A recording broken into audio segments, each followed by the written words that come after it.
So hello friends, this is Amaresh Kumar and welcome to our YouTube channel keep learning with Amaresh Kumar. Dear friends, इस video में आज हम करने वाले हैं एक most important theorem based on Euclidean ring. तो बड़ा स्टेटमेंट रीड करते हैं।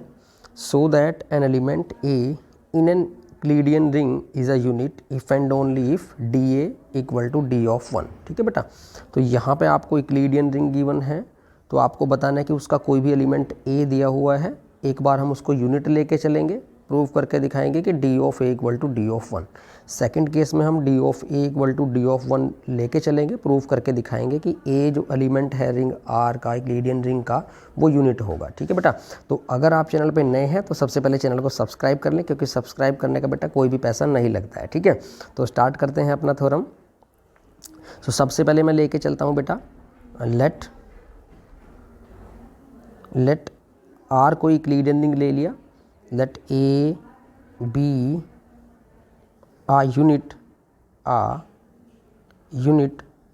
of Euclidean ring R।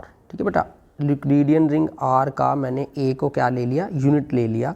तो रिक्वायर्ड टू प्रूफ मेरा क्या बनेगा इस केस में, required to prove D of A equal to D of one. तो बेटा D क्या होता है यहाँ पे मैंने बता दिया था पहले ही आपको। यूक्लिडियन रिंग की डेफिनेशन अगर आपने प्लेलिस्ट में नहीं चेक किया, प्लीज़ उसको जाके देख लें, तो D के बारे में आपको क्लियर हो जाएगा। जो सेकंड कंडीशन में हमारा यूक्लिडियन रिंग की था, तो वहाँ पे जो D हमने असाइन किया था वो वाला ये D है।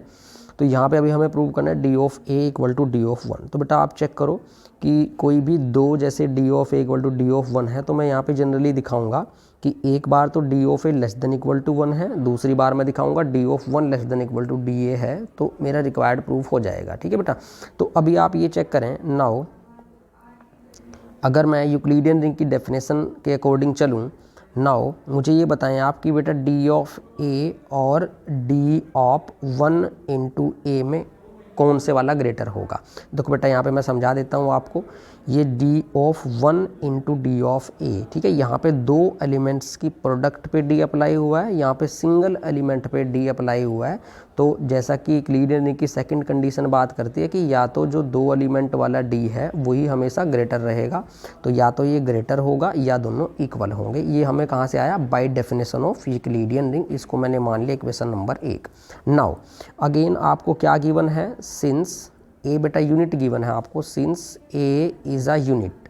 ठीक है बेटा, ए is a unit in are. आपको ए यूनिट गिवन है बेटा आर के अंदर, तो अगर ए यूनिट है तो उसका इन्वर्स भी एग्जिस्ट करता होगा। तो मैंने लिखा therefore a inverse exist in r such that. और ये कैसे इन्वर्स एग्जिस्ट करता है कि सच दैट बेटा A inverse equal to one के इक्वल आ जाता है अगर ए यूनिट है। बेटा आर में यूनिट की डेफिनेशन से आया है। अब यहाँ से हम क्या अप्लाई करेंगे बेटा, देखो अब मैंने इक्वेशन नंबर 1 में d of a less than equal to d of one into a दिखा दिया। ठीक है, तो यहाँ पे क्या मतलब हुआ इसका कि जो डी ऑफ ए है वो आपका लेस देन इक्वल टू है डी ऑफ वन इंटू ए से। अब मैं दिखाना चाहता हूँ क्या बेटा, कि हमारे पास जो यहाँ पे ये वाला डी ऑफ, अब देखो यहाँ पे जो मैंने वन में दिखाया ना, इसको थोड़ा सा चेंज कर लो आप, यहाँ पे लिख लेना बेटा डी ऑफ वन। ठीक है, क्योंकि इसका बेनिफिट हमें ये होगा, मैं कंडीशन बता देता हूँ कि डी ऑफ ए बी जो है बेटा वो होता है greater than equal to d of a. ये कंडीशन होती है यूक्लिडियन रिंग में। तो यहाँ पे देखो क्या है, दो एलिमेंट की प्रोडक्ट है वन और ए की, तो मैंने वन को ए मान लिया अपने माइंड में, ए को बी मान लिया। तो सिंगल एलिमेंट पे जो डी अप्लाई हुआ है वो लेस होना चाहिए, आपका लेस ही है। तो यहाँ से d of one into a, तो ए हो जाएगा d of one less than equal to d a, मैंने दिखा दिया। अब मैं दिखाऊंगा नेक्स्ट वाले केस में d of one greater than equal to d of a. ठीक है बेटा, तो यहाँ पे ये कर लेना। तो अब देखो यहाँ पे तो ए इन्वर्स एग्जिस्ट कर रहा है आर में, यूनिट की डेफिनेशन से ए इन्वर्स आपका वन हो जाएगा। अब यहाँ से अगर मैं चेक करूँ तो नाउ अगेन हम अगर यूक्लिडियन रिंग की डेफिनेशन लगाएं कि विच इम्प्लाइज या ऑल्सो, तो बेटा ये मुझे बताएं कि डी ऑफ ए इन्वर्स और डी ऑफ ए में, ठीक है बेटा, कौन बड़ा होगा। देखो यहाँ पे जो डी ए इनवर्स है, यहाँ पे 2 एलिमेंट की प्रोडक्ट पे डी अप्लाई हुआ है, तो ऑब्वियस है कि यही क्या होगा, ग्रेटर होगा आपका, इसको मान लो इक्वेशन नंबर 2। लेकिन अभी अभी हमने ए इनवर्स की वैल्यू कितनी ली थी, 1, क्योंकि ए यूनिट था, तो यहाँ से हो जाएगा d of 1 is greater than equal to d of a. ये है आपकी इक्वेशन नंबर 2। तो बेटा इक्वेशन 1 को चेक करें, उसमें d of 1 less than equal to d a है, इक्वेशन 2 में d 1 greater than equal to d a है। इसका मतलब क्या होगा, विच इम्प्लाइज कि बेटा डी ऑफ 1 और जो डी ऑफ ए है वे दोनों इक्वल होंगे बेटा, ठीक है, क्योंकि ग्रेटर और लेस तो हो नहीं सकते, तो इसका मतलब दोनों में इक्वालिटी होगी। तो हमारा फर्स्ट जो पार्ट है वो प्रूव हो गया। अब सेकंड पार्ट में बेटा हम ये मान के चलेंगे कि डी ऑफ ए बराबर d of 1। Required to prove क्या रहेगा कि ए यूनिट बन जाए। तो बेटा उसके लिए मैं कंसीडर करता हूँ let d of a equal to d of 1। ये मैं कंसीडर करके चला हूँ। रिक्वायर्ड टू प्रूव क्या बेटा, required to prove a is a unit, कि ए बेटा क्या है, यूनिट है, यूनिट इन आर, ठीक है बेटा। अब अगर ये यूनिट है आर में, ये आपको प्रूव करना है, तो बेटा मैं इसको कॉन्ट्राडिक्टरी प्रूव करूंगा। मैं मान लेता हूँ suppose if possible A is not a unit, A is not a, मैंने मान लिया कि जो ए है बेटा वो यूनिट नहीं है आर। यहाँ पे मुझे ये पता है कि बेटा नाउ डी ऑफ 1a, ठीक है बेटा, ये ग्रेटर रहेगा, ग्रेटर दर रहेगा किससे, डी ऑफ ए से, डी ऑफ 1 से कह लो आप, ठीक है। देखो यहाँ पे क्या हमने दोबारा से वही कंडीशन लगाई है कि यहाँ पे डी जो है 2 एलिमेंट की प्रोडक्ट पे अप्लाई हुआ है, यहाँ पे सिंगल एलिमेंट पे है, तो 2 की प्रोडक्ट वाला क्या होगा, ग्रेटर होगा।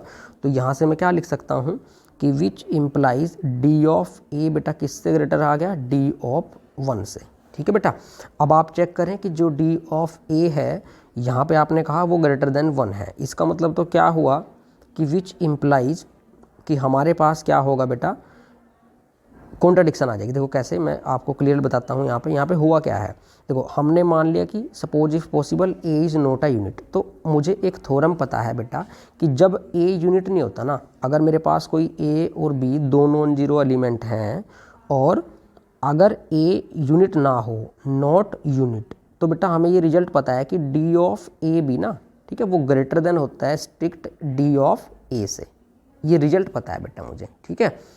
अब यहाँ पे देखो क्या हुआ है, यहाँ पे बेटा ए जो है वो यूनिट नहीं है। अगर ए यूनिट नहीं है तो मैं बी को 1 मान लेता हूँ अपने माइंड में। तो बेटा क्या होगा, डी ऑफ 1 इंटू ए, ये हमेशा स्ट्रिक्ट ग्रेटर रहेगा। यहाँ पे यूक्लिडियन रिंग की डेफिनेशन नहीं लगी, ध्यान देना आप, यहाँ पे ये थ्योरम लगी है बेटा, ठीक है।